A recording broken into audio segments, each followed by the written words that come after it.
Welcome back to my channel. I'm Hannah and we're back with a bullet journal setup for the month of March. I've been really into bullet journaling recently and I wanted to share my setup.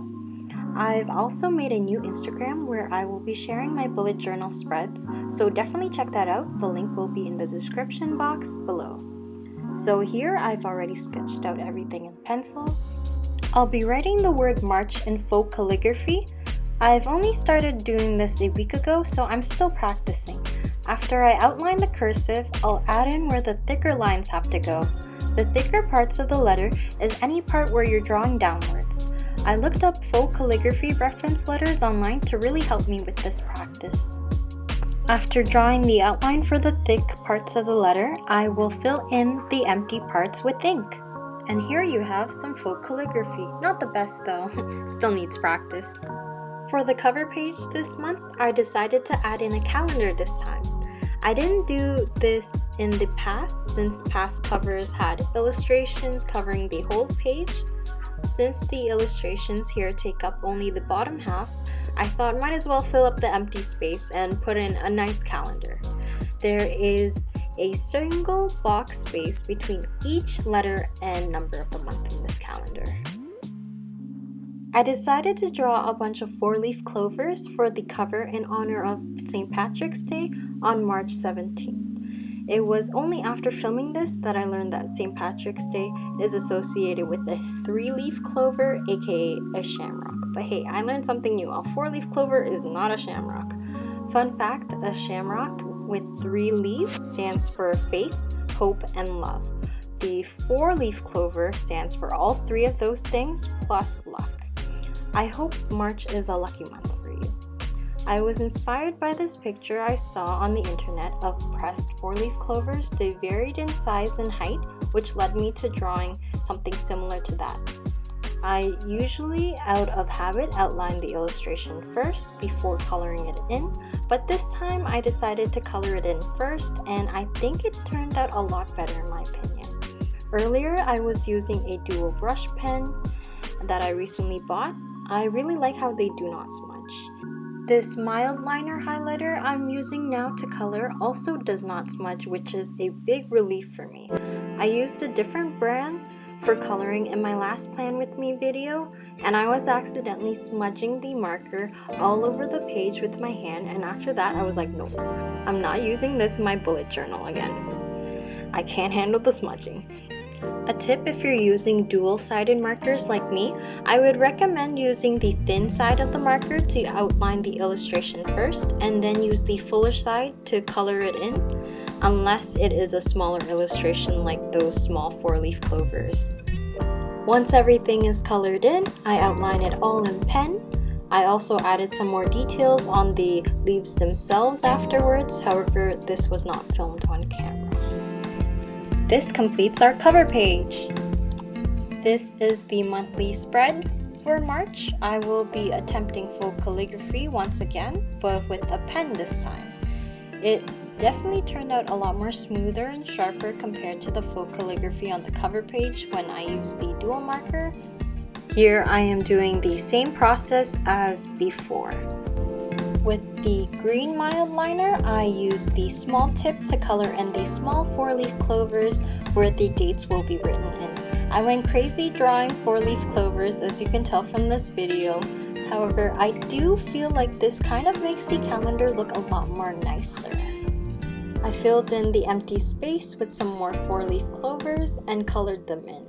Afterwards, I outlined them, including all the small ones designated for the dates of the month.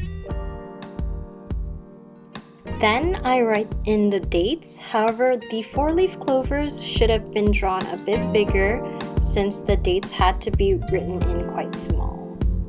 Once all the boxes are outlined with the help of the trusty old ruler, we move on to the corner where a preview calendar of April is if I ever needed to look ahead for next month.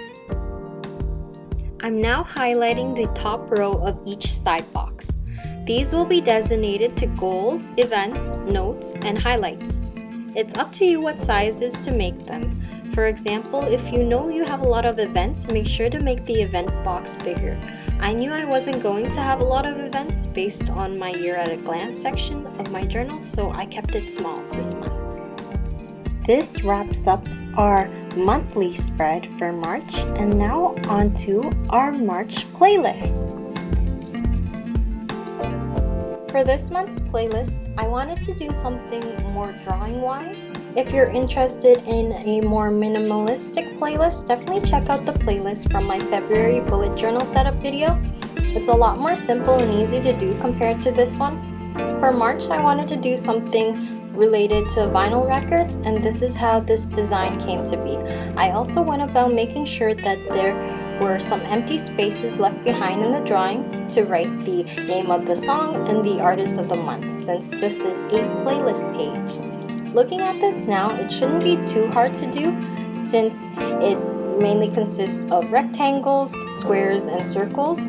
For the straight lines, you use your trusty old ruler, and for the circles, if you don't want to freehand, you can always use the compass in your geometry set that's been collecting dust. Put that thing to good use.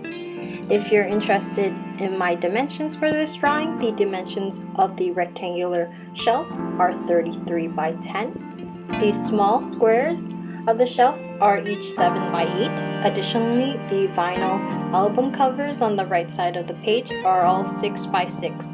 I opted not to use the markers this time and use these twistables that have been collecting dust for the past 10 plus years and barely used. Might as well put them to good use as well. I also included a vinyl record player in the corner. The vinyl disc part of it can also be used as an additional space to write in a song name. I will be leaving certain parts of this drawing uncolored so that the song titles and the artist names can be written in those spots. It is optional if you want to color it in after writing in the titles to complete the full drawing. This wraps up the playlist setup. For our monthly check-in, I'm going to be using the same template as last month. It's very minimalistic. For the title, I simply print out check-in with the thin side of the mildliner and write in the check-in again in cursive over it. Using the highlighter of the month, I make 3 sections titled Emotionally, Physically, and Spiritually. This habit tracker is also the same as last month's. I might switch it up in the future, but for now it works best for me. For the habit tracker title, I do the same thing as the check-in page, with printing first in color and then doing cursive over it. Afterwards, I use the highlighter side to draw a title divider underneath. Then I make the boxes according to the number of weeks. For March, the boxes are 7 wide and 5 long. Make however many boxes according to how many habits you have. I put in 7, but I might add in more later on. The most you can fit on a page using this format is 12 boxes, so you can put in 12 habits max. I also used a gray marker, which was not filmed here, to color in the small boxes of each habit that are not part of the month.